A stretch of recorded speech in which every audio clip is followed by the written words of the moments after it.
Ниет. Жеңді түріп, екі қолды шынтаққа дейін сыбанып, Бисмиллахир-рахманир-рахим деп, дәрет алуға іштей ниет етеді. Қолды жуу. Қолды білезікке дейін саусақтардың арасын салалап жуу. Егер саусақта сақина, жүзік болса, оның астына да су жету керек. Ауызды шаю. Оң қолмен 3 рет су алынып, ауыз шайылады. Мұрынды шаю.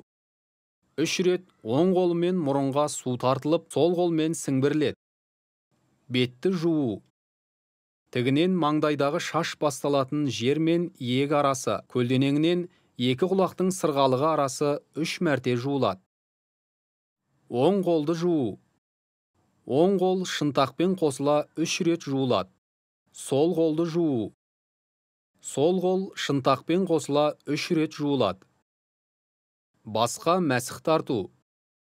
Шынашақпен бірге 3 саусақ ұшпа-ұш келтіріліп, маңдайынан желкеге дейін осы 3 саусақтың ішімен қаптама мәсіх жасалады. Құлаққа мәсіх тарту. Сұқ саусақпен құлақтың ішіне, бас бармақпен құлақтың сыртына мәсіх тартылады. Мойынға мәсіх тарту. Екі қолдың сыртымен мойынға мәсіх тартылады. Аяқты жуу. Оң аяқтан бастап, саусақтарының арасын тобықтарымен бірге 3 мәрте жуады. Осылайша сол аяқты да жуады. Әсіресе өкше мен тобықтардың жуылуын мұқият қадағалау қажет. Қолды қайта шайып, дәретін тамамдайды.